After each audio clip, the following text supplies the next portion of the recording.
자, 여러분 1999년도 발렌타인데이 날이었어요. 결혼 9년 차인 커플 35살의 스티브 그리고 32살의 킴이 있었는데요. 킴벌리예요, 여성분 이름이. 근데 킴이라고 부를게요. 이 둘 사이에는 만 8살짜리 딸이 있었어요. 결혼해서 육아하신 분들은 아시겠지만 어린 애들 돌보려면 너무 바쁘잖아요. 그렇다 보니까 지난 결혼 생활 동안 이렇다 저렇다 할 데이트는 고사하고 둘만의 로맨틱 시간을 보낸 게 언제였는지 생각도 안 날 정도였어요. 이제 스티브 남편이 이렇게는 못 살겠다. 올해도 이렇게 그냥 발렌타인데이를 그냥 보낼 순 없다. 그래가지고 똑똑똑 옆집 사시는 린다 아주머니를 찾아가요. 저기 아주머니, 제가 킴이랑 같이 올해 발렌타인데이만큼은 좀 꽁냥꽁냥 보내고 싶은데요. 저희 집 8살 꼬맹이 좀 봐주실 수 있나요? 부탁을 했어요. 그리고 린다 아주머니는 그럼 of course. 우리는 발렌타인 안 챙긴 지 28년 됐네. no worry 하고 우리가 봐줄게. 그렇게 해서 딸 아이를 이웃집에 놓고 드디어 둘만의 발렌타인데이를 보내게 된 거예요. 둘은 너무너무 설레했어요. 특히 이 발렌타인데이 이벤트는요 1박 2일 이벤트로 정했는데 이 남편인 스티브가 전적으로 이 아내에게 해주는 서프라이징 이벤트였거든요. 그래서 거의 일주일 동안 어디 숙소로 갈지, 거기서 디너는 뭘 먹을지 이런 모든 것들을 되게 철저히 아내 몰래 비밀로 준비를 했어. 그렇기 때문에 이 킴은 무슨 일이 발렌타인데이 일어날지 전혀 알지 못하는 상태였어요. 스윗하다. 들어보세요. 딱 하나 남편이 이렇게 눈치를 준 거는 내가 자기 데리고 되게 근사한 데 데리고 갈 거니까 멋지게 입을 코디 착장만 준비하면 된다고 그렇게 얘기를 했기 때문에 이 아내가 정말 오랜만에 옷장에 먼지 켜켜이 쌓여 있었던 예쁜 드레스 원피스도 입고 거기에 어울리는 예쁜 하이힐까지 챙겨서 남편 옆에 차에 탔어요. 가는 길에 킴벌리가 너무 궁금한 거예요. 도대체 어딜 가는지. 그래서 자기야 우리 어디 가는 거야? 이제 발렌타인데이 당일이잖아. 이제 알려줘. 어디로 가는 건지. 그랬는데도 불구하고 스티브가 안 돼. 비밀이라고. 이제 곧 도착하면 알게 될 거야. 좀만 기다려. 하고 운전을 하고 갔어요. 킴은 뭐야 하면서도 걱정 반 설렘 반. 왜냐면 너무 오랜만에 커플끼리 하는 여행이고 이 남편이 원래 평소에는 한 번 뭐 이런 거를 계획하고 이런 적이 없었거든?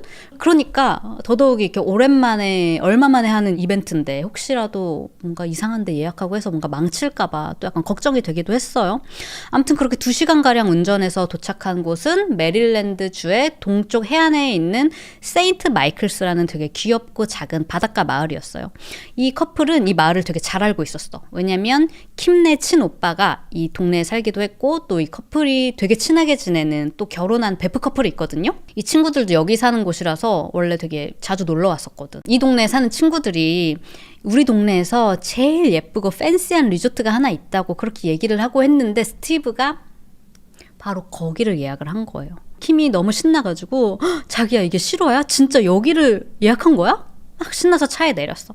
차 문을 탁 열고 내리니까 잔디가 이렇게 쫙 넓게 펼쳐져 있고 푸른 바다가 눈앞에 쫙 펼쳐지는 거야. 완전 힐링 그 자체인 거예요. 자, 이렇게 경치를 보면서 감탄을 하고 있는데 리조트 직원이 샴페인 한 병을 들고 이 커플에게 다가와요. 샴페인을 한 잔씩 이렇게 따라주면서 해피 발렌타인데이, 발렌타인데이 축하해요. 오늘 두 분이 묵으실 숙소는 저희 리조트에서도 제일 좋은 곳입니다. 라고 하면서 앞장서서 이 둘이 묵을 숙소로 안내를 해주는 거예요. 자, 둘이 묵는 숙소는 506 Cottage, 506번 오두막집? 약간 오두막집 같은 그런 스타일이었어요.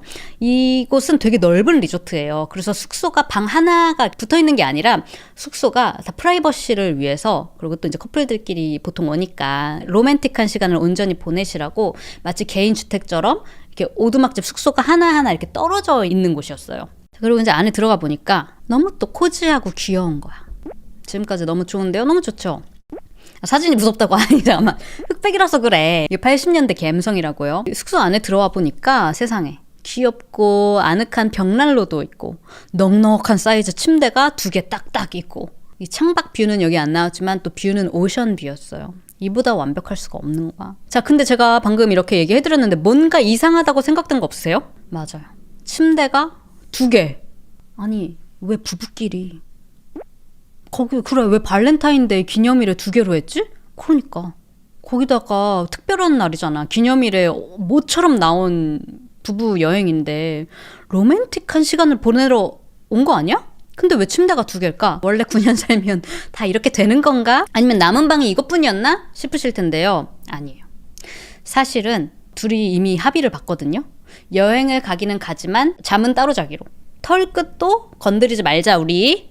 이런 합의를요. 왜냐? 사실 둘의 결혼 생활은 마치 살얼음판 같았거든요. 이미 지난주까지만 해도 이혼 도장을 찍내 만에 한바탕 난리가 났었고, 사실 이 발렌타인데이 여행은 뭐였냐? 이 아내가 남편한테 주는 마지막 기회였어. 진짜 네가 바뀔 수 있는지, 좋은 남편이 될 수 있는지 나한테 보여달라. 일주일 동안 기회를 줄 테니까 일주일 후에 다시 얘기해보자. 이혼할지 말지. 그래서 평소에 계획 같은 거, 뭐 이벤트 이런 건 해본 적도 없었던 이 남편 스티브가 급하게 계획한 이벤트였어요. 저 근데 둘 사이엔 딸도 있다고 했잖아. 도대체 무슨 일이 있었길래 이혼 얘기까지 오고 가게 된 걸까? 자, 먼저 둘이 어떻게 만나게 됐는지 이야기를 좀 해드릴게요. 되게 귀여운 스토리거든요. 둘은 20대 초중반에 만났어요. 자, 당시 스티브는 20대에 펜실베니아 주립대학교를 다니는 남학생이었고요. 키가 193cm야. 거기다가 되게 근육질이고 전직 미식축구였단 말이에요. 얼굴도 훈훈하고 풍채가 좋고 이러니까 뭐 같은 학교 다니는 여학생들, 같은 뭐 동아리 친구들, 뭐 교회 누나, 학교 앞 카페 알바생 등등등 스티브한테 한 번쯤 기대보고 싶다라는 생각이 들 만큼 되게 듬직하고 미국에서 되게 인기가 좋은 스타일이에요, 사실. 학교도 펜실베니아 주립대학교 좋은 학교 다니고 인기도 많고 테토남이다 이런 얘기를 하셨는데요. 파티 되게 좋아하고 여자들 만나는 거 좋아하고 엄청 외향적이고 이럴 것 같은데 대반전은 성격이 완전 극 아이야. 되게 내성적이고 부끄러움이 너무 많은 숙맥 그 자체였어요. 시끄러운데 사람 많은 데 가는 거는 극혐이었고 최애 장소는 집. 평일에는 학교 갔다가 집에 가는 게 최고, 주말에도 집에 있는 게 최고. 한마디로 집돌이 그 자체였어요. 자, 이런 스티브에게는 맨날 같이 붙어 다니는 이 마이크라는 베프, 절친이 있었는데요. 마이크랑은 중학생 때부터 절친이었어요. 둘은 중딩 때부터 친구였는데 고등학교도 같이 다니고 심지어 펜실베니아 주립대학교까지 같이 가게 된 거야. 그러니까 엄청난 완전 진짜 뽕알 친구인 거지. 스티브는 맨날 집에 있으니까 여자친구가 생길 기회도 없어. 근데 마이크는 좀 달랐거든요. 그래서 또 여자친구가 있었어요. 여자친구 이름이 머린이라고 같은 학교 다녀요. 그러니까 CC였죠. 근데 솔직히 머린도 맨날 난 남자친구랑 둘이 놀고 싶은데 맨날 이 +1 스티브가 쫓아오는 거야, 마이크랑 놀면. 그니까 얼마나 좀 거슬렸겠어요. 그래서 머린이 야, 너도 여자친구 좀 만들어라. 너 내 친구 킴이라고 있는데 한번 만나볼래? 둘이 잘 돼서 사귀면 마이크랑 나랑 단둘이 데이트할 수 있고 또 가끔 우리 더블 데이트하면 재밌을 것 같다. 스티브도 오케이를 했고요. 그렇게 머린의 친구 킴벌리를 소개를 받게 되는 거예요. 그렇게 킴을 만나는데 20대 초반이었던 킴은요, 스티브랑 완전 반대. 극 2222 완전 외향형 파티걸이었어요. 최애 장소는 클럽, 제일 좋아하는 건 모르는 사람이랑 스몰토크해서 친구 되기. 근데 그렇게 맨날 나가 돌아다니다가 이제 대학교도 중퇴를 하게 된 거예요. 드랍아웃을 했어요. 킴은 뭐 클럽이나 바 이런 데서 좀 남자들을 만나볼 기회가 있었단 말이에요. 20대 초반이었지만 이 남자 저 남자 좀 만나봤는데 이런 데서 만난 남자들은 다 하나같이 킴을 쉽게 보거나 아니면 좀 같이 만나다가 킴이 진짜 이렇게 좀 마음이 생겨서 이 남자 좀 괜찮은 것 같다 하고 마음이 생기면 다른 여자랑 바람을 핀다거나. 그러니까 킴이 이제는 진짜 지긋지긋하다. 도대체 남자라는 족속들은 왜 다 이 모양일까? 이 세상에 진짜 괜찮은 남자가 존재하긴 하는 걸까? 이러던 와중에 친구 머린으로부터 스티브를 소개를 받은 거예요. 그리고 킴은 스티브를 보자마자 뭔가 그동안 내가 만났던 이런 바나 이런 데서 만났던 남자들이랑은 뭔가 결이 다르다는 거를 직감적으로 느꼈어요. 뭔가 훨씬 편안했고 다정했고 듬직했고요. 또 피지컬은 되게 곰 같은데 성격은 차분하고 어리숙하고 젠틀하고 이런 것도 되게 반전 매력으로 섹시하게 느껴졌어요. 스티브도 왜 원래 반대가 끌리는 법이라고 하잖아요. 이렇게 자기랑 다르게 에너지가 막 넘치고 파워 E 같은 이 킴의 모습에 이 여자 귀엽다. 뭔가 내 인생의 선샤인 같은 느낌? 하고 뿅 반해버렸어. 그렇게 둘이 알콩달콩 연애를 시작하고요. 더블 데이트도 친구들이랑 이렇게 하고 그동안 킴이 만났던 이 퍽보이들이랑은 다르게 스티브는 킴을 완전히 존중해줬고 아껴줬고 킴이 마음을 줘도 다른 여자를 쳐다보거나 바람을 피지 않았어요. 오히려 그렇게 자기한테 마음을 준 킴에게 감사해했고 오히려 더 그녀를 사랑해줬어요. 자, 근데 이렇게 연애를 하다가 어느 날 보니까 킴이 생리를 안 하네. 그래서 임태기 검사를 해봤는데 어머나 2줄이 나온 거야. 킴이 멘붕이 왔어요. 그래서 이제 전화를 해요. 스티브 우리 만나야 된다. 만나서 중요하게 할 얘기가 있다. 영문도 모르고 이제 스티브는 혹시 헤어지자고 이별 선고 당하는 건가? 걱정 근심 가득하게 이 자리에 나왔어. 그리고 이런 스티브한테 킴이 나 어떡하냐고. 나 임신했어. 스티브가 한박 웃음으로 뭐라고? 그럼 나 이제 아빠 되는 거야? 라는 거예요. 킴이 순간 기쁘면서도 그럼 뭐 어떻게 뭐 결혼한 건가 뭔가 하고 어안이 벙벙했는데 그 얼굴을 보고 스티브가 킴을 와락 안아주면서 뭐가 문제야? 우리 결혼하면 되지. 그렇게 1989년 둘이 결혼을 하게 됩니다. 그리고 킴 소개시켜줬던 마이크랑 머리넷 커플도 있잖아. 그 둘도 결혼을 해요. 그렇게 두 신혼부부는 가족처럼 저녁 식사도 같이 하고 데이트도 같이 하고 캠핑 뭐 여행도 같이 가고 하면서 계속 결혼 후에도 절친하게 지냈어요. 자, 이 킴이 임신했잖아요. 이런 와이프를 스티브는 극진히 모셨어요. 아침에 킴이 자기야 우리 애기가 오트밀 먹고 싶대. 그러면 오트밀. 자기야 오늘은 애기가 팬케이크에 베이컨이래. 그러면 팬케이크. 그렇게 10달이 지나서 둘 사이에는 작고 예쁜 딸아이가 태어났고요. 그리고 이 아빠 스티브는 아기가 태어나자마자 완전 딸바보 아빠 그 자체가 돼요. 이때가 8, 90년대 미국이 배경이잖아요, 지금. 근데 미국도 이때는 보통 이제 아기가 태어나면 엄마가 보고 아빠가 나가서 일을 하는 게 좀 평범했어요. 근데 이 킴은 원래 되게 외향형의 성격이었잖아. 임신하는 동안 이렇게 잘 못 나가다니고 이게 너무너무 스트레스고 답답했거든요. 애 육아하면서 또 다시 집에 틀어박혀 있어야 된다는 그 사실이 너무 싫은 거야. 반면에 스티브는 완전 극아이잖아요. 그러니까 스티브는 자기야 난 제발 집에서 애기 보고 싶어요. 애기랑 둘이 그냥 집에만 있었으면 소원이 없겠어요. 둘이는 되게 약간 신 커플이었던 거지 당시에. 스티브가 그런 거야. 자기야 그럼 너가 나가. 남자가 집에서 애기 보는 게 어때서? 나는 그게 하나도 이상하다고 생각하지 않는다. 네가 나가고 딸은 내가 보겠다. 킴도 너무 좋다. 그래서 병원 수술실의 테크니션으로 킴이 취업을 하게 돼요. 한국어로 하면 이게 약간 외과 수술 보조원? 그러니까 의사가 수술하는 동안 뭐 도구, 약물 이런 거 챙겨주고 도와주는 일을 하는 거예요. 미국에서 되게 안정적이고 벌이도 괜찮은 직업이거든요. 아까 전에 킴이 막 놀러 다니다가 대학교를 중간에 나와야 됐다고 했었잖아요. 근데 그걸 되게 후회했어, 킴이. 스티브가 킴이 후회하니까 다시 학교 가라고 복학할 수 있도록 또 서포트를 또 해줬거든요. 그 덕에 킴이 아기 낳았을 때는 학위도 또 딸 수 있었고 그래서 홀리크로스라는 동네 병원에 취업을 딱 해버렸어. 너무 잘 됐죠. 아침에 킴이 이렇게 일어나면 출근 전에 남편이 193cm의 몸집이 이따만한 남편이 조그만한 아기 안고 어화둥둥 하면서 막 팬케이크 만들어주고 이 킴 먹을 아침 식사 만들어주고 일 끝나고 집에 돌아오면 남편이 왔어 하고 맞이해주고 아기 안고 그 모습이 킴은 우리 남편 참 귀엽고 사랑스럽다라고 생각을 했어요. 그리고 애가 조금 컸을 때는 스티브도 이제 골프장 매니저, 관리 매니저로 다시 직업을 또 구합니다. 그래서 이렇게 둘이 이제 맞벌이 부부가 돼요. 근데 문제는 뭐냐면 남편의 성격이 어느 순간부터 조금씩 변한 것 같은 거예요. 원래도 되게 조용한 내향형 성격이긴 했는데 언제부턴가 진짜 말 그대로 집, 회사, 집, 회사, 집, 회사. 정말 집에 틀어박혀서 어디 나가지를 않는 거야. 무슨 우리 집 빌트인 옷장 마냥 킴은 막 어디저기 많이 다니는 거 좋아하잖아요. 나 어디 나갔다 올게. 그럴 때 마지막으로 봤을 때도 소파에 있었는데 몇 시간 친구들이랑 떠들다가 집에 돌아와도 그대로 소파에 있는 거야. 그 모습이 너무 보기가 싫은 거예요. 거기다가 킴은 이제 친구들도 다 결혼했고 하니까 다 부부 동반 모임이고 이런데 난 가고 싶은데 남편은 가자고 하면 싫다 그래. 자기야 그럼 어디 우리 둘이라도 어디 전시회 이런 데 가자. 우리 딸 데리고 주말에 그런 데 좀 가볼까? 그래도 싫대. 뭐 만약에 엄마 아빠 둘 다 집순이였다면 이 커플에게 별 문제가 없었겠지만 이 성향이 다르니까 킴한테는 집에 있는 것 자체가 킴은 너무 스트레스인 거예요. 어떻게 저렇게 막 설득을 해. 오늘 여기 가자고. 그래서 나가기만 하면 남편은 불평만 하는 거야. 빨리 집에 가고 싶어. 머리 아파. 이런데 왜 오자고 하는 거야. 킴은 이런 게 불평이기도 했지만 또 한편으로는 당연히 남편이자 딸 아빠니까 스티브의 정신건강이 걱정이 됐어요. 여러분들 여기 채팅에 뭐 우울증 아닌가요? 했는데 맞아요. 보통 우울증에 걸리면 좀 만성적으로 무기력해지잖아요. 그러니까 킴도 그런 생각을 하고 여보 한번 치료를 받아봐야 될 것 같다. 우리 같이 상담받으러 가보자. 의사 선생님도 보고 우리 부부 상담도 좀 받아봐야 될 것 같다라고 이렇게 제안을 했는데 남편이 완강히 거절을 했어요. 그러면서 오히려 아니 도대체 뭐가 문제야 킴.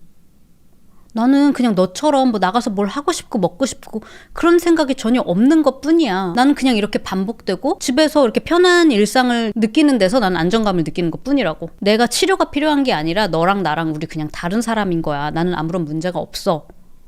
그렇게 치료도 상담도 일어나지 않았고 결국 그 해 새가 지나고 이제 2월이 돼서 킴이 안 되겠다. 이제는 못 참겠다. 뿅뿅이 아빠, 난 여기까지야. 당신 때문에 내 삶까지 무력해지고 있다고. 우리 이혼하자. 라고 이혼 선언을 해버린 거예요. 그제서야 이 스티브가 뒤통수를 한 대 탁 세게 맞은 것 같았대요. 자기 때문에 와이프가 이렇게 행복해하지 않는다는 건 알고는 있었지만 그래도 딸도 있는데 와이프가 이렇게 이혼하자고까지 얘기를 할 거라고는 생각을 못 했거든요. 그래서 그제서야 스티브가 자기야 내가 진짜 미안하다고, 내가 잘못했다고, 내가 바뀔게. 말만 하는 게 아니라 내가 진짜 바뀔 수 있는 사람인 걸 너한테 보여줄게. 나 널 너무 사랑하니까 한 번만 기회를 달라. 라고 간절하게 애원을 했고요. 킴은 하는 수 없다는 듯이 알겠어. 그럼 내가 딱 일주일 줄 테니까 너가 한번 증명해봐. 라고 얘기를 한 거야. 아니 근데 저는 좀 여기서 좀 그랬던 게 결혼 생활을 그래도 9년을 했는데 갑자기 이렇게 이혼 얘기를 꺼낸다는 게 갑자기 이혼을 얘기를 하고 바뀌어보라고 일주일 주는 건 좀 너무 잔인하지 않아요? 그래도 9년 살고 애도 있고 한데. 그게 바로 발렌타인데이 일주일 전에 있었던 일인 거고요. 그 노력의 일환으로 스티브가 이 이벤트를 다 짠 거예요. 근데 이제 킴이 우리 아직 완전히 화해한 건 아니니까 침대는 따로 있는 방으로 하라고 와이프가 시킨 대로 그렇게 했어요. 자, 다시 이제 발렌타인데이로 돌아올게요. 아무튼 그래서 이번 계기로 이 둘은 다시 시작할 수도 있다. 이 희망을 가지고 이 숙소에 팔짱을 끼고 도착을 한 거예요. 자, 이 낭만적인 숙소 테이블 위에는 웬 청첩장 같은 카드가 하나 놓여져 있었는데요. 킴이 좀 뭐야? 그러니까 스티브가 이렇게 웃으면서 가서 한번 열어보라는 거야. 그리고 이 봉투를 열어본 킴이 카드를 이렇게 읽으면서 점점 얼굴에 미소가 번졌어요. 그건 청첩장 형식으로 만들어진 연극 티켓 초청장이었는데요. 연극 제목은 The Bride Who Cried. 울부짖는 신부라는 살인 미스터리 추리 장르의 연극이었어요. 이 연극은 이 리조트 안에 극장이 있거든요. 여기서 열리는 건데 이게 디너랑 같이 이렇게 제공되는 거야. 결혼식이 진행돼. 두 커플이. 그리고 이 결혼이 끝나면 새 신랑이 이제 샴페인 한 잔 쫙 마시는데 여기 독이 들어가 있었던 거야. 그리고 이걸 먹고 죽어요. 누군가가 여기다 독을 넣어서 독살을 한 거고 관객 참여형 연극이에요. 그래서 관객들이 배우들이랑 같이 누가 살인범인지 이렇게 찾아가는 외향형 킴한테 딱 취향 저격인 그런 연극이었는데 이걸 센스 있게 스티브가 예약을 한 거죠. 킴이 너무 기뻐하면서 자기 어떻게 이런 생각을 다 했냐고 너무 재밌겠다 하면서 방방 뛰었어요. 스티브도 좀 걱정했거든. 킴이 과연 좋아할까? 잔소리 듣는 거 아닌가 했는데 다행이다. 킴을 꼭 안아주면서 내가 이 부부 사이를 지켰다 하고 기뻐했어요. 둘은 집에서 가져온 근사한 옷으로 갈아입고 장소로 이동을 했어요. 자, 극장 관람석은 진짜 결혼식장처럼 이렇게 둥근 테이블로 차 있었는데요. 관객들 미션은 그 연극 시작하기 전부터 하객들처럼 진짜 막 대화도 나누고 결혼식에 완전히 참여하는 게 이 관객들이 해야 되는 일들이었어요. 저녁도 먹고 샴페인도 먹고 하면서 킴이 완전 여기 몰입해가지고 옆 테이블들이랑 남편 죽인 사람이 과연 누굴까요? 장모님? 전 여친? 이러면서 완전 적극적으로 너무 즐거운 시간을 보냈어요. 공연이 다 끝나고 나니까 벌써 밤 10시가 넘었고요. 이때도 약간 쌀쌀한 때였거든요. 좀 추운 거야. 한 잔 더 하면 딱 좋겠다. 그래가지고 이 숙소로 돌아가는 길에 바에 들려서 맥주 몇 병을 더 사고 다시 506번 오두막 코티지로 다시 팔짱을 꼭 끼고 돌아갔어요. 집에 도착해서는 잠옷으로 갈아입고 벽난로 앞에서 둘이 맥주를 한 잔 더 하자 하면서 코지한 시간을 보냈고요. 아내가 스티브한테 자기야 오늘 최고의 발렌타인데이였다고 완전 마음에 쏙 들었어. 진짜 이거 다 계획하느라고 너무 고생했어 라고 얘기를 했고 스티브도 내가 미안했다고 앞으로 내가 더 잘할게 하면서 둘이 대화를 나누는데 갑자기 킴이 잠깐만 기다려 하더니 화장실로 쏙 들어가더니 몇 분 있다가 문이 다시 열리는데 오 마이 갓 완전 섹시하게 이렇게 나온 거야. 스티브가 띠용했어요. 와 털끝도 안 건드리기 약속했는데 와 내가 진짜 잘하긴 잘했나 보다. 침대도 일부러 두 개 있는 방으로 하라고 해서 했는데 와 오케이 자기야 땡큐. 그래서 킴이 자기 먼저 침대 가 있어. 나도 곧 갈게. 그러니까 스티브가 신나서 침대로 쪼르르 달려갔어요. 자, 이렇게 밤은 깊어가고 새벽 1시 30분이 됐어요. 이 리조트는 이렇게 다 숙소가 각각 따로따로 떨어져 있었다고 했잖아요. 그런데 한 숙소에서 검은 연기가 무섭도록 뿜어져 나오고 있는 거예요. 연기가 나는 숙소 근처에서 묵고 있었던 필립이라는 투숙객이 거기로 막 달려갔어. 그리고 마침 또 경비원도 근처에 있었어요. 그래서 둘이 이 연기가 막 나는 숙소에 도착했어요. 바로 506번 오두막집이었습니다. 현관문을 막 열어보려고 했는데 안에서 잠겨있는지 열리질 않는 거예요. 아, 설마 안에 사람 있는 건 아니겠지? 이렇게 돌아가면 유리문이 크게 나 있는 발코니가 있었거든요. 여기로 둘이 가봐요. 내부가 연기가 이미 까맣게 자욱해가지고 막 안에 잘 보이지도 않았는데 이렇게 자세히 보니까 바닥에 사람 다리가 보이는 거야. 이렇게 침대 2개가 떨어져 있었잖아요. 이 침대 사이로 발이 삐죽 나와 있었어요. 근처에서 지내고 있었던 투숙객 필립이 이렇게 보니까 유리창 문이 양쪽으로 이렇게 열리는 미닫이 문이었는데 한쪽 문은 잠겨 있었거든요. 근데 한쪽이 잠기지 않은 채로 살짝 열려 있는 거예요. 그래서 그 문을 힘껏 열었어요. 그러니까 막 까만 연기가 이 내부에서부터 밖으로 미친 듯이 막 뿜어져 나왔어. 순간적으로 필립이 무서웠어요. 이 안으로 들어가기가. 당연히 막 불이 나고 있으니까. 그래서 밖에서 이보세요, 제 말 들려요? 하고 소리를 질렀지만 축 늘어진 다리가 바닥에 계속 의식 없이 이렇게 그대로 있었어요. 자, 결국에 필립이랑 경비원이 용기를 내서 이 안에 들어가. 그래서 각각 한 다리씩 있는 힘껏 막 무작정 다리를 그냥 미닫이 문 쪽으로 끌어내기 시작을 해요. 성인 남자 둘이서 힘을 합쳐도 엄청난 무게였어요. 그래도 어떻게 저렇게 숙소 밖으로 이 사람을 꺼낼 수 있었고요. 그제서야 둘은 이미 누워있었던 이 사람이 죽었다는 사실을 알게 돼요. 왜냐? 다리만 멀쩡했지 배 위로 가슴, 머리가 불에 새까맣게 타버렸거든요. 특히 얼굴 형태는 이미 전혀 알아볼 수도 없을 정도로 완전히 타 있는 상태였어요. 자, 그 시각 호텔 로비에는 한 투숙객이 막 빠른 걸음으로 걸어왔어요. 그리고 직원한테 저기요, 911에 연락을 해야 될 것 같아요. 저희 방에 불이 난 것 같은데 안에 사람이 있어요. 제 남편이 안에서 자고 있어요. 로비를 찾아온 건 킴이었어요. 곧이어서 경찰하고 소방대원이 현장에 도착을 해요. 스티브가 누워있었던 침대가 완전 까맣게 타있는 상태로 발견됐는데요. 보시면 머리맡 쪽이 완전 까맣게 저기만 타있죠? 그래서 소방당국에서는 아마 베개에서 불이 번지기 시작한 걸로 이제 봤어요. 당시 발견됐던 스티브는 잠옷 차림이었는데 티셔츠가 살짝 올라간 상태였고 팔이 좀 올려져 있었거든요. 그래서 아마도 상의를 벗으려고 했던 모습인 것처럼 보이기도 했어요. 하체는 좀 온전한 데 비해서 상체가 되게 심하게 타버린 상태였고요. 스티브가 누워있던 침대만 시커멓게 탔지 바로 옆에 있었던 침대라든지 테이블 이런 거는 멀쩡했어요. 그리고 그 침대 주변으로 맥주병들, 그리고 담배의 한 개비가 사라진 담뱃갑, 그리고 플레이보이 성인 잡지가 놓여져 있었어요. 경찰이 킴한테 도대체 어떻게 된 거냐고 물어봤어요. 킴이 하는 말이 연극 끝나고 자기들이 숙소로 다시 돌아왔다. 돌아오는 길에 바에서 술도 사고 같이 이야기도 하고 영화도 보고 술 마시면서, 근데 남편이 연극 보러 가기 전부터 숙소 도착해서부터 혼자서 술을 훌짝훌짝 마시더니 연극하는 중에도 술을 계속 마시고 숙소 돌아와서도 그 사온 맥주 엄청 먹고 그렇게 잔뜩 취해가지고, 아니 제가 이번 주말에 관계 안 하기로 저희가 합의를 하고 여기 왔거든요. 근데 계속 저한테 들이대는 거예요. 제가 안 된다고 해도 막 자꾸 치근덕거리고 아 싫다고 왜 이래 이러는데도 막 제 몸을 더듬길래 제가 진짜 열받아서 저희 둘이 말다툼을 좀 했어요. 모처럼 이렇게 여행까지 왔는데 이렇게 싸우는 게 너무 짜증나고 답답해서 자기가 무작정 그 새벽에 가방이랑 차키랑 챙겨서 그냥 숙소에서 나왔다고. 그리고 제가 나올 때는 스티브는 침대에 이렇게 비스듬히 누워 있었고요. 담배를 피면서 성인 잡지를 보고 있었대. 와이프가 그 안에 있었는데 담배를 피면서 성인 잡지를 보고 있는 게 남편의 마지막 모습이었대요. 침대에서. 경찰이 그럼 나와서 당신은 어디를 갔었나요? 그러니까 그 근처에 베프 커플인 마이크랑 머린 부부 있었다고 했잖아요.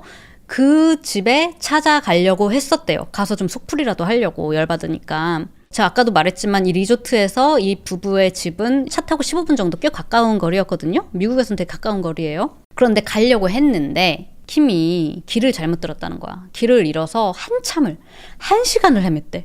결국에 그 집을 찾아가지를 못하고 다시 리조트로 돌아왔다는 거예요. 그때가 한 새벽 1시 반쯤이었다. 그리고 다시 숙소 안으로 들어가려고 했는데 카드키를 숙소 안에다 두고 왔네. 문을 막 두드리는데 남편이 아무런 응답이 없더래요. 그래서 이 인간 잠들었나? 어떡하지? 하고 발코니 쪽으로 이렇게 유리 있는 쪽 있죠? 유리문. 그쪽으로 이렇게 갔는데 불이 났는지 막 안에 까만 연기가 자욱했다. 그래서 나는 곧바로 로비로 달려와서 911에 신고해달라고 도움을 요청한 거라는 거예요. 경찰이 킴의 증언을 듣고 또 시신 발견된 정황 이런 걸 다 봤을 때 아마 스티브가 술이 잔뜩 취한 상태에서 이 성인 잡지를 보면서 자위를 하다가 부주의하게 담배, 정확히는 담배가 아니라 시가 같은 담배였어요. 이 시가를 베개 위에 올려놨고 그게 타서 침대에 불이 붙어서 사망을 했나 보다 라고 생각을 했어요. 자, 그리고 마이크랑 머린이 가까이 산다고 했잖아. 그러니까 바로 이 친구가 화재로 사망했다는 얘기를 듣고 이 호텔로 달려왔어. 머린이 킴한테, 자기 친구잖아, 킴, 나한테 전화를 하지 그랬어. 내가 길을 알려줄 수 있었을 텐데 라고 얘기를 했더니 킴이 하는 말이 아니야, 시간이 너무 늦어서 전화로 깨우기가 좀 그랬어 라는 거예요. 뭔가 이상하지 않아요, 여러분? 머린도 순간적으로 아니, 밤에 전화하는 게 민폐인 줄 아는 사람이 오밤중에 집까지 찾아오려고 했다고? 그 시간에 집에 오는 건 괜찮다고 생각했나? 뭔가 좀 이상하게 생각이 됐어요. 그리고 또 더 이상한 거는 뭐냐면 아까도 말했지만 킴네 오빠가 자기네 동네 2블럭 떨어진 곳 우리 동네 사람이야. 그러니까 킴벌리가 이 동네를 되게 잘 알거든요. 그동안에 혼자 운전해서 뻔질나게 잘만 오던 친구가 갑자기 길을 잃었다? 그것도 1시간 넘게? 좀 납득하기가 힘들었지만 에휴, 또 밤이라서 밤에는 좀 길이 달라 보일 수 있으니까, 그리고 또 남편이랑 싸우고 너무 감정적으로 돼서 정신이 없었나 보다 하고 말았는데요. 경찰이 이제 또 불러 둘이랑 같이 조사를 하면서 이 두 친구가 더더욱 킴에 대한 의심을 떨칠 수가 없었어요. 경찰이 그렇게 얘기했거든. 킴이 마지막으로 본 남편의 모습이 술 마시면서 담배 피고 있었다고. 그랬더니 둘이 기겁을 하면서 아니 그 무슨 소리예요? 스티브는 비흡연자예요. 스티브는 담배를 핀 적이 없다는 거야. 아니 그리고 얘가 그 발렌타인 주말에 술을 그렇게 먹었을 리가 없다. 얘가 지금 이 여행을 준비한다고 와이프가 뭘 좋아할지 그렇게 고민하고 신경 썼는데 제가 아는 스티브라면 그렇게 술 취해가지고 이벤트를 망칠 애가 아니라는 거예요. 경찰이 아니 비흡연자라고요? 스티브 다른 친구들하고도 막 인터뷰를 해. 다 회사 동료들도 그러는 거야. 아니 그럴 리가 없다. 스티브 담배 피는 거 한 번도 본 적이 없고요. 자기가 한번 해외에서 되게 비싸고 귀한 고급 담배를 가지고 온 적이 있었는데 너 한번 펴봐 하고 자기가 제안을 했는데 스티브가 난 됐다고. 나는 담배 진짜 극혐이야. 왜 이렇게 사람들이 이런 걸 좋아하고 중독되는지 난 진짜 이해가 안 돼. 아니야 난 괜찮아 하고 거절했다. 그 정도로 담배를 피는 사람이 아니었다는 거예요. 자, 그 사이에 스티브의 부검 결과가 나와요. 근데 되게 이상한 게 보통은 불이 나면 그 왜 화상보다도 일산화탄소 때문에 쓰러지는 경우가 많다고 하잖아요. 근데 스티브 몸에서는 일산화탄소 수치가 정상으로 나왔어요. 그리고 또 불이 난 곳에서 연기를 이렇게 마셨으면 기관지, 목 이런 데 막 검댕이 같은 게 남아있기 마련인데 스티브의 기관지는 검은 게 하나도 없어. 너무 깨끗한 거예요. 분명 현장에서 불이 그렇게 심하게 났고 상체도 화상을 그렇게 심하게 입었는데 불 때문에 죽은 흔적이 하나도 없는 거야. 그리고 너무 이상한 게 뭐냐면 킴이 그날 스티브가 술을 엄청 마셨다고 했잖아. 담배도 피고 있었고. 근데 알코올 농도가 나왔는데 0.00%, 0.00%가 나왔다고요. 저 경찰이 이날 연극 공연에 같이 참여했던 다른 손님들도 찾아가는데 가가지고 이제 스티브가 그날 술 많이 마셨냐라고 물어봤는데 다들 맥주 뭐 한 잔 마셨나? 전혀 취한 것 같아 보이지도 않았고 술을 막 그렇게 킴이 말한 것처럼 계속 끊임없이 먹는 모습을 본 사람이 아무도 없었어. 그러니까 경찰이 킴을 불러요. 저기요, 남편이 술 취했다면서요? 그리고 담배도 폈다면서요? 친구들이 담배 피는 걸 본 적이 없다는데요? 그리고 혈중 알코올 농도가 0.000%입니다. 그러니까 킴이 엄청 황당한 표정을 지으면서 에? 아니에요. 술 엄청 마셨어요. 그럴 리가 없는데요? 아니 이해가 안 가는데요? 그 경찰이 정말 확실히 남편이 술을 마셨습니까? 그러니까 킴이 네. 저 이해가 안 가요. 이 말만 I don't understand. 이 말만 계속 반복하면서 결국에는 막 두 손으로 얼굴을 가리고 눈물을 펑펑 흘렸어요. 자, 이럴 때 경찰이 가장 의심할 수 있는 상황은 뭘까요? 그러니까 경찰이 킴한테 물어봐요. 혹시 불륜 중이셨나요? 혹시 바람 피고 계셨어요? 그러니까 킴이 아니요, 그럴 리가요. 저는 남편밖에 없어요. 라고 했는데요. 정말일까요? 왜 갑자기 킴이 그렇게 일주일 만에 너 빨리 일주일 시간 줄게. 안 그러면 난 이혼해야겠어. 라고 갑자기 그런 걸까? 사실 킴한테는 숨겨둔 것도 아니야. 왜냐면 남편 스티브 빼고 다 아는 남친이 하나 있었거든요. 사건 불과 3달 전인 1998년 11월이에요. 킴이랑 되게 친한 친구이자 동료인 제니라는 친구가 있었는데 제니가 결혼을 하게 됐어요. 그래서 이 결혼 준비 도와주는 겸 해가지고 브라이덜 샤워 파티를 같이 열어줬는데 거기에서 제니의 친척 동생인 10살 연하남 브래드 윙클러라는 남자를 만나게 됩니다. 브래드는 당시 23살의 군인 해병이었어요. 브래드랑 만나서 처음에 제니 남편 정말 괜찮은 사람이죠 막 이런 얘기 하다가 어느 순간부터 대화가 좀 플러팅하게 흘러가기 시작했고요. 그렇게 둘이 제니 결혼식에서 다시 만나는데 처음에는 그냥 되게 후줄근하게 둘 다 만났는데 결혼식엔 되게 빼입고 오잖아. 그렇게 서로 빼입은 모습을 보니까 뭔가 좀 약간 반전이다. 좀 멋있어 보인다. 약간 이런 생각이 서로 들었나 봐요. 그때부터 서로 또 연락을 하기 시작을 해. 그 제니네 커플이 결혼 전에 이미 아이가 있는 상태였거든요. 신혼여행을 가면서 이 애를 그 친척 동생인 브래드한테 봐달라고 한 거야. 그리고 이제 신혼여행을 갔어요. 그러니까 여기에 킴벌리가 브래드 씨 자기는 뭐 애기 본 적도 없잖아요. 어떻게 하려고 그래? 제가 육아 경험이 있으니까 왔다 갔다 하면서 좀 도와드릴게요. 하면서 그 집에 브래드랑 애기랑 둘이 있을 때 도와준다고 하면서 그 집에 뻔질나게 들락날락 거렸고요. 그러다가 이 브래드도 유부녀랑 키스까지 하게 되고 이 신혼부부가 떠난 빈집에서 마치 지들이 신혼부부인 것 마냥 매일같이 거시기 뽕짝을 해댔어요. 그리고 킴은 이거를 비밀로 숨길 수가 없었나 봐. 주변 친구들한테 다 얘기를 하고 다녔어. 나 요즘에 만나는 연하남이 있다고. 근데 뭐 진지한 사이는 아니고 그냥 재미만 보는 사이야.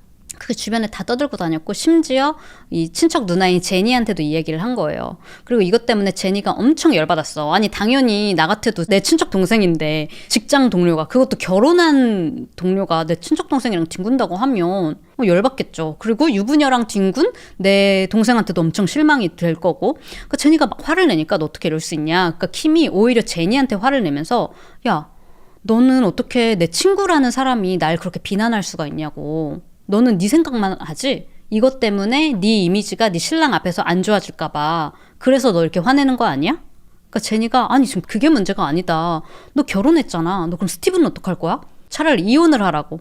그러니까 스티브랑 헤어질 거라고. 근데 이혼? 아니야. 스티브는 이혼은 절대 안 해줄 거야. 차라리 그 인간이 죽어서 헤어지는 게 더 쉬울걸? 아니 스티브가 이제 한창 나이가 젊은데 30대 초중반이잖아요. 근데 뭐 언제 죽냐고. 제니가 차라리 이혼이라도 하라고 그랬더니 킴벌리가 이렇게 얘기했대요. 이혼보다 차라리 스티브를 죽이는 게 더 쉬울 거라고. 뭐 우울증 앓고 있는 게 뻔하니까 약물로 죽어도 의심받을 것 같지 않다. 이런 얘기를 하기도 하고요. 자기가 스티브 죽으면 한 40만 불 정도 보험금도 탈 수 있다고. 흡연자용 생명보험 뭐 이런 것도 드러났다는 거예요. 그 제니가 어이가 없었어요. 무슨 소리야? 스티브는 담배 안 피잖아. 그냥 괜찮은 보험 같아서 일단 들어놨어. 이렇게 말을 하기도 했대요. 그리고 사건 발생 2주 전 킴은 직장 동료들이랑 늦은 밤까지 잔뜩 취할 때까지 친구들이랑 바에서 놀고 있었어요. 그 취기 때문이었는지 킴이 그 동료들한테 이런 말을 해요. 이미 이 당시에 연하남이랑 만나는 중이었잖아요. 근데 나 얼마 전에 진짜 오랜만에 남편이랑 잠자리를 했는데 진짜 최악이었어. 나 토할 뻔했잖아. 이런 얘기를 했대요. 난 이 말이 너무 슬펐어. 만약에 입장 바꿔서 내 남편이 어디 가서 자기 친구들한테 나에 대해서 그렇게 얘기했다고 여러분 생각해봐요. 너무 슬프지 않아요? 진짜 너무 예의 없고. 아무튼 그러면서 남편이 차라리 죽었으면 좋겠다고. 왜 우리 병원에서 쓰는 그 근육이완제 있잖아. 그 석시릴콜린이라는 약물이 있대요. 지금은 이거 주입해서 누구를 살해한다 그러면 바로 추적이 돼요. 이 약물이 대사가 엄청 빨리 된대. 이 몸 안에 들어오자마자 거의 4초에서 6초 만에 골격근이 다 마비가 된대요. 그래서 어떻게 움직일 수가 없고 많이 주입하면 사망까지 하는 거야. 그 90년대 이때는 검출을 할 수가 없었대요. 그거 주사해서 죽인 다음에 뭐 촛불이나 담배에 불 붙여서 커튼에 불 지르고 거기다 그냥 가둬놓으면 화재로 죽은 것처럼 보이지 않을까? 라고 얘기했다는 거야. 그리고 일주일이 지났어요. 사건 당일 일주일 전입니다. 이런 사실을 전혀 모르고 있었던 스티브. 그러니까 여러분 킴 주변 친구들은 다 알고 있었어. 이미 바람을 피고 있는 걸. 근데 스티브는 전혀 모르고 있었다고요. 근데 갑자기 어느 날 갑자기 스티브가 청천벽력으로 이혼하자는 얘기를 들은 거야. 일주일 기회 줄게. 아니면 나 이혼해야겠어. 근데 사실 애초부터 기회 같은 건 없었다고요. 킴은 남편이 죽어야만 했으니까요.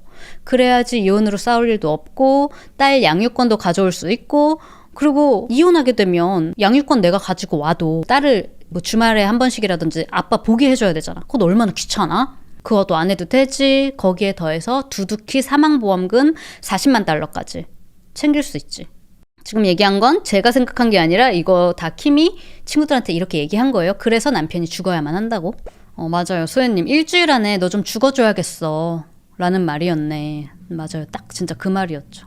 자, 와이프는 그런 끔찍한 계획을 세우고 있었지만요. 스티브는 당연히 아무것도 모르니까 제게 기회를 줘서 너무 고맙다고. 나 바뀔 수 있어. 내가 바뀔게. 그리고 돌아오는 제 출장이 잡혀 있었는데 그 출장도 다 취소를 하고요. 의사 상담 받으러 가서 우울증 약도 처방받아. 그것도 일주일 동안 매일 챙겨 먹었고 같이 부부 상담도 가자 해가지고 부부 상담도 받으러 가고 킴 눈치만 살살 보면서 뭐 하고 있으면 따라가서 뭐 자기야 뭐 만들어 내가 도와줄까 이러면서 뭔가 분위기를 좀 풀어보려고 뭐 도와줄 건 없는지 계속 챙겨주고 내가 이번 발렌타인데이에 진짜 좋은데 내가 다 책임지고 예약할게. 사랑한다고 막 편지를 쓰기도 하고요. 친구들한테 그 일주일 내내 전화해가지고 혹시 킴이 요즘 뭐 좋아하는 거 빠진 거 뭐 그런 거 없어? 나한테 좀 알려줘. 혹은 남자친구들한테 야 네가 나보다 훨씬 로맨틱 가이잖아. 나한테 좀 조언 좀 해주라. 이러면서 데이트 코스 추천도 받았어요.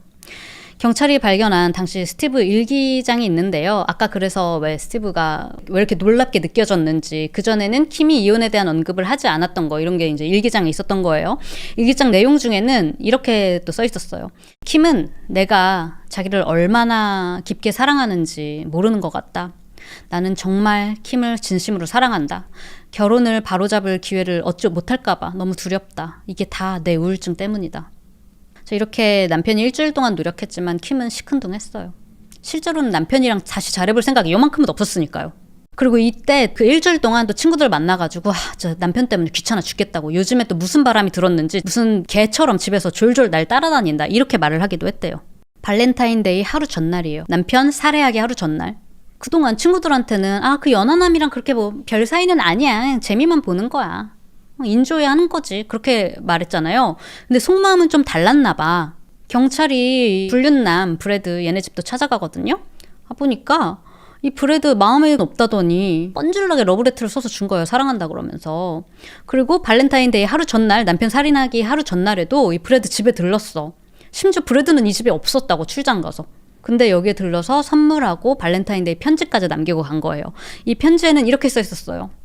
브래드 씨, 이 선물들을 직접 전해주고 싶었는데 국방부가 바쁘니 어쩔 수 없네요. 전 당신이 하는 일이 너무 자랑스러워요. 당신이 계속 보고 싶어요. 곧 만날 수 있기를 기대할게요. Happy Valentine's Day, sir. I love you so very much.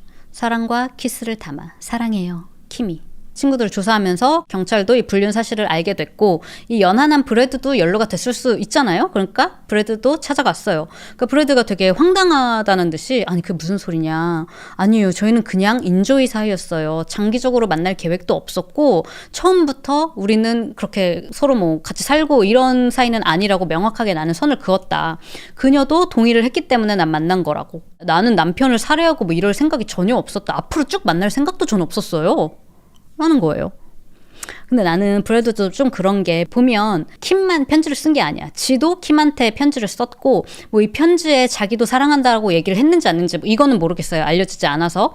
근데 어쨌든 이 여자가 막 사랑해요 이렇게까지 얘기를 했으면 자기한테 이런 마음이 있는 걸 알고 있는 거잖아. 근데 어쨌든 경찰한테는 전혀 그냥 인조이만 하는 관계였다라고 얘기를 딱 잘라서 합니다.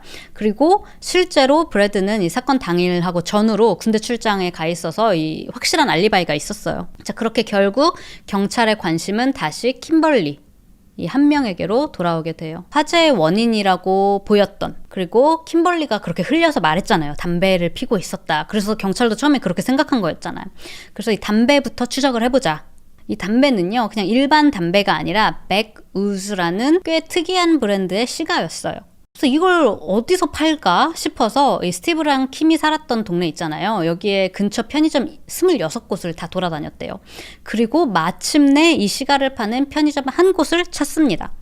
직원한테 이제 혹시나 하는 마음에 스티브랑 킴 사진 보여주면서 혹시 이 둘 본 적 있으세요? 물었는데 이 직원이 정확하게 킴의 얼굴을 기억을 하는 거예요. 그것도 날짜까지. 맞아요. 2월 13일에 이 여자가 그 백우즈 담배랑 맥주 사갔어요. 라는 거예요. 그리고 백우즈 담배 맛, 뭐 향? 이게 되게 다양하게 있는데 이 점원이 킴이 무슨 담배 맛을 골랐는지 이것까지 정확히 기억을 하고 있었고요. 그 맛이랑 호텔에서 발견된 담배 맛이랑 똑같은 맛이었어요. 심지어 그 발견된 담뱃값의 그 가격표 있잖아. 그것도 이 편의점에서 쓰는 잉크랑 똑같은 거야. 그러니까 경찰도 좀 놀란 거야. 아니 어떻게 이렇게 정확하게 기억을 하세요? 그러니까 이 직원이 하는 말이 아니 제가 그 여자 머리가 너무 예뻐가지고 헤어 컬러가 너무 예쁘세요. 염색하신 거예요? 라고 물었는데 갑자기 여자가 표정이 확 굳더니 아니요 이거 제 자연머리인데요? 그러면서 화를 내면서 나갔다는 거예요. 별안간. 그래서 저 여자 뭐야? 했다고. 그래서 기분이 나빠서 정확히 기억을 자기가 하고 있었다는 거예요. 여러분 카르마라는 걸까? 남한테 못되게 굴면 돌아온다 막 그러잖아. 아무튼 이 킴벌리가 점원한테 퉁명스럽게 굴었기 때문에 그 덕에 직원이 그날 날짜부터 사간 것까지 정확하게 기억을 하게 됐고 이 덕에 경찰은 더더욱 킴이 용의자라고 확신하게 되는 계기가 됐어요. 자, 그리고 또 미스테리한 점이 있었어. 호텔 관리인이 경찰한테 와서 그러는 거야. 아니 진짜 뭔가 너무 이상하고 억울하다고 우리 호텔은. 저희 호텔은 방마다 벽난로가 있기 때문에 딴 건 몰라도 단열에 엄청나게 신경 쓴 호텔이라고. 이 침구류도요 형사님 다 완전 최고급 단열재라서 이 시가 하나 뭐 담배 하나로 이렇게 탔다는 게 믿을 수가 없다는 거야. 이 정도면 진짜 막 뭘 뿌리고 불을 붙여야지만 이렇게 된다는 거예요. 완전 전소가 됐잖아 이 침대 하나가. 경찰이 얘기를 듣고 그 편의점에서 똑같은 맛 사왔잖아 이 담배를. 그거를 잔뜩 사왔어요. 그래서 이 호텔 방에 돌아와요. 소방당국이 분명히 이 화재가 베개로부터 시작했다고 했기 때문에 이 시가를 베개에 딱 올려봤어. 근데 또르르르 하고 굴러떨어지는 거야. 이게 워낙 시가가 뚱뚱하고 둥글둥글하니까 이 베개 위에 올려놓는 것조차 쉽지가 않았어요. 자꾸 굴러떨어졌거든. 그래서 어떻게 저렇게 이렇게 베개에 어렵게 올려놨어? 그리고 불을 붙였어. 시가가 다 탔어. 재가 돼버렸는데 진짜 호텔 관리인 말처럼 베갯잎은 멀쩡한 거야. 심지어 베갯잎을 이렇게 모아가지고 그 사이에 뒀어요. 이렇게 가뒀어 시가를. 그리고 다 탔는데 또 똑같은 결과야. 이번에는 베갯잎을 아예 벗겨버렸어. 베갯잎이 너무 좋나 보다. 이 베개는 좀 후지겠지. 베갯잎을 벗겨놨나? 이 안감에다가 시가에 불을 붙였는데 안 타.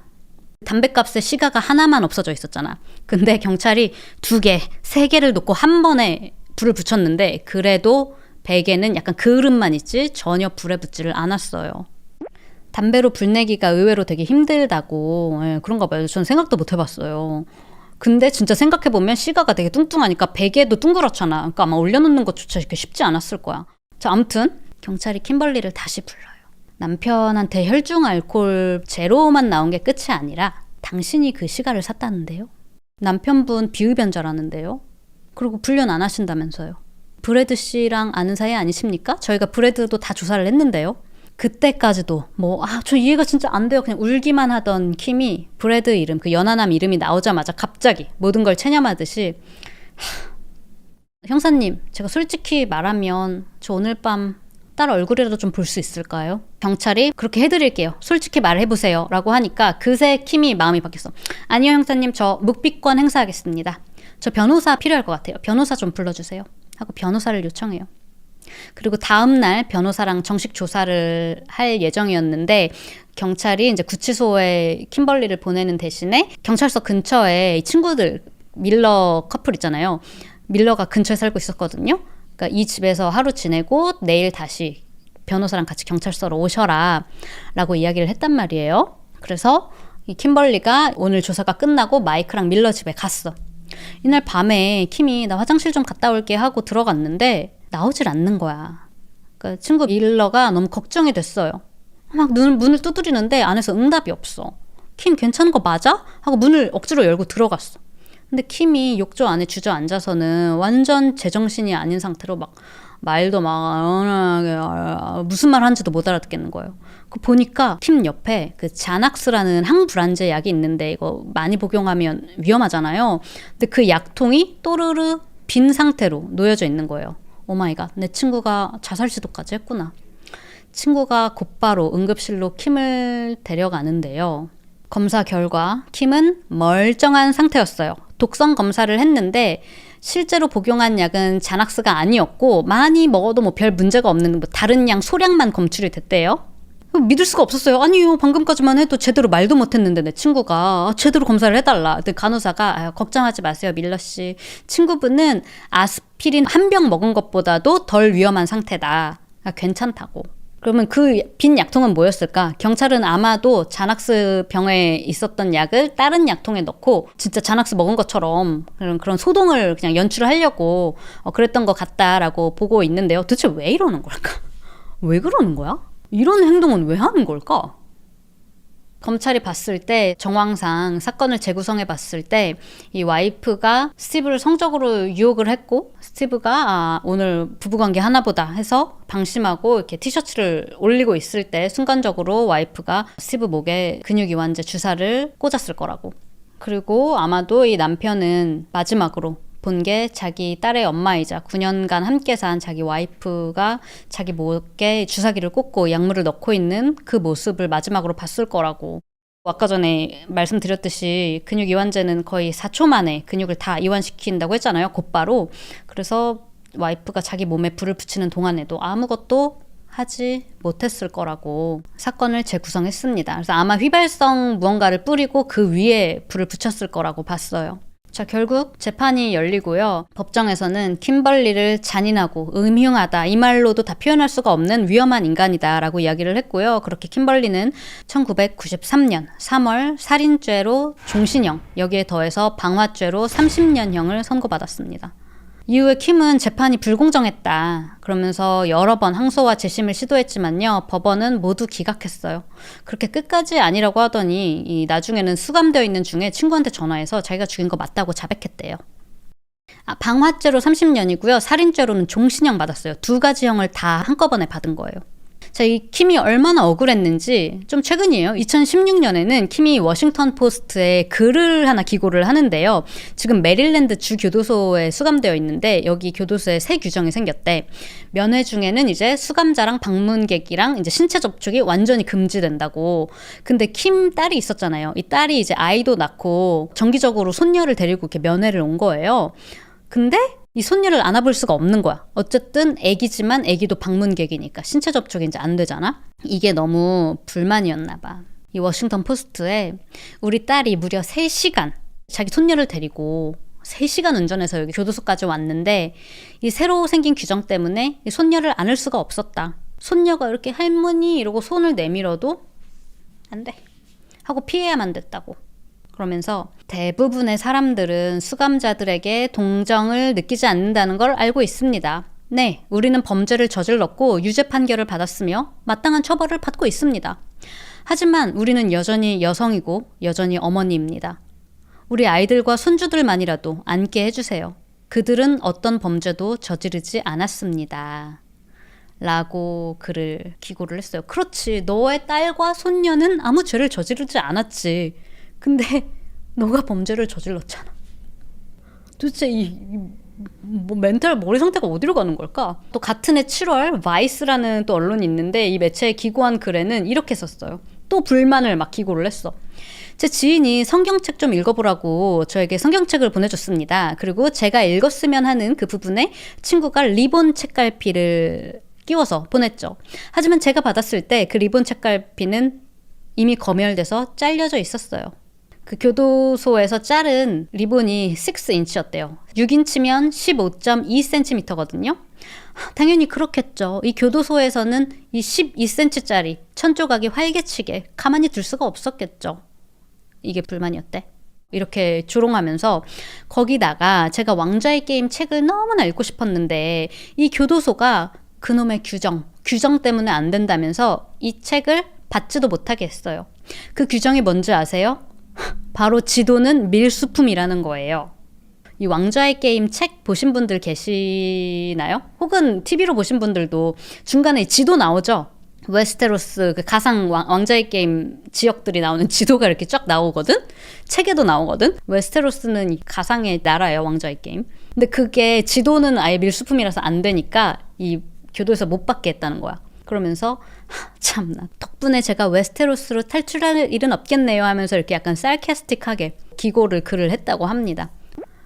내가 보기엔 스티브가 킴이랑 결혼해서 우울증이 도졌다고 본다. 정상인의 사고방식에서 벗어난 성격이 불륜 이전에도 강했을 듯. 그니까 킴 너는 호텔에 간 게 아니라 교도소에 간 거야. 교도소가 호텔인 줄 아냐. 반성이 아예 없구나 하시는데 그러니까요. 아니 그러게 남편을 안 죽였으면 지금쯤 딸 학교 가고 결혼하고 손주 보는 것도 다 보고 그 손녀 안고 싶은 만큼 다 안아주고 같이 키워주고 평범한 미국 할머니로 일요일마다 HBO에서 방영하는 왕좌의 게임도 매주 보면서 원본인 책도 마음껏 보면서 그렇게 살 수 있었잖아. 근데 자기가 살인하기로 결정했던 거잖아요. 애초에 남편을 안 죽였으면 된 거잖아. 그래서 정말 자기는 나름 이렇게 글 쓴 게 되게 재밌고 유쾌? 똑똑하다고 생각했던 것 같아. 이것도 너무 거만하다고 생각이 들었고요. 지금까지도 정신을 못 차렸구나 라는 생각이 들더라고요. 그리고 어떻게 그렇게 비밀로 할 수가 없었나 봐. 그렇게 주변에 그렇게 얘기를 하고 다녔는지. 아까 제가 얘기 안 한 것 중에 하나는 나중에 또 같이 일했던 동료가 말하기를 이 동료 중에 전과자가 있었대요. 무려 14년 전에 버지니아에서 사기 혐의 이런 걸로 한번 체포가 된 적이 있었던 직원이 있었대요. 근데 그 사람한테 이 탈의실 근처에서 조용히 불러가지고 너한테 진지하게 할 말이 있다. 그래서 뭔데? 그러니까 혹시 내 남편 좀 죽여줄 수 있냐고. 아니 무슨 살인 청부업자도 아니고 그냥 옛날에 한번 물론 사기도 죄질이 나쁘지만 아무튼 그 전과가 있다는 걸 어떻게 킴이 알았나 봐.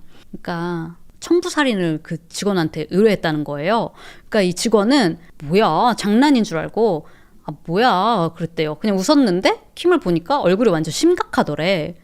그러면서 심지어 5만 달러라는 한화로 하면 한 6천만 원 정도? 그런 금액까지 제시를 했대요.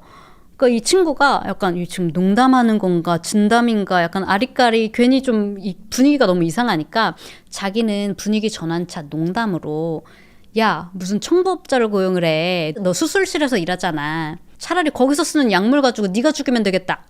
그냥 그렇게 말했다는 거야. 근데 모르겠어요. 진짜 그것 때문에 그 얘기를 듣고 내가 누군가를 고용하지 못하면 만약에 직접 죽인다면 내가 그렇게 해야겠다라고 이전에도 생각을 했던 건지 뭔지는 모르겠지만 아무튼 자기가 그것 때문에 죄책감을 갖는다는 거예요. 그러니까 힌트를 준 꼴이 된 거지. 진짜 그렇게 남편이 사망을 하게 됐으니까.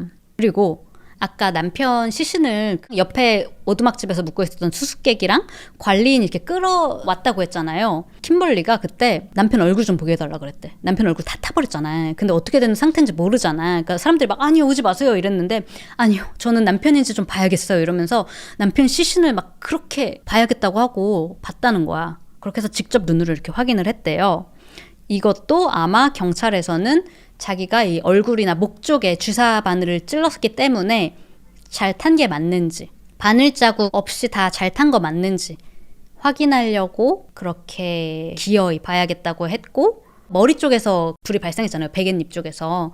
그래서 여기다가 주사를 꽂은 게 아니었겠냐라고 이제 추측을 하는 거예요. 그렇죠. 사람을 살려야 할 사람이 외과 수술실에서 일했던 사람이잖아요. 테크니션으로. 근데 그 사람이 사람을 죽였죠. 진짜 아니 왜 그냥 이혼을 하면 되잖아. 왜 스티브는 불륜까지 당한 마당에 와이프가 바람까지 핀 마당에 이것만으로도 억울하고 가여운데 왜 죽음까지 당했어야 됐냐고. 그렇지 않아요? 진짜 나는 이런 걸 보면 이게 몇몇 사람들의 욕심이라는 게 자기가 누구라고 생각하고 이걸 다 가져야 된다고 생각하는 건 진짜 모르겠어요. 간접 증거밖에 없는데 종신형이냐? 네, 그래서 이렇게 킴벌리가 재판이 너무 불공평했다고 다시 재심해달라고 했던 거였는데 법원에서 기각을 한 거예요. 이 법정 싸움이 쉽지가 않았대요. 왜냐면 남편 몸에서 약물이 나오지 않았잖아. 그러니까 이게 다 주변인들 진술을 통해서 배심원들이 설득이 됐기 때문에 유죄가 된 거지 사실 이렇게 그렇다 할 큰 증거는 없었죠. 사실 나중에 그 수감되는 중에 친구한테 자백을 했다고는 하지만 당시 이 법정에서 재판을 받을 때 되게 쉽지 않은 케이스였다고 이야기를 해요. 그래서 행복해야 할 발렌타인데이에 스티브는 불륜을 당한 것도 모자라서 이렇게 와이프의 끝없는 이기심, 욕심 때문에 끔찍하게 살해까지 당하게 되었는데요. 누군가 한 명이라도 스티브한테 알려줬다면 좋았을 텐데 다들 그냥 장난일 거라고 생각했다는 것도 진짜 아쉬운 부분인 것 같아요. 오늘 제가 준비한 미국 사건 사고 이야기는 여기까지고요. 저는 다음번 미국 사건 이야기로 다시 돌아오도록 하겠습니다. 감사합니다.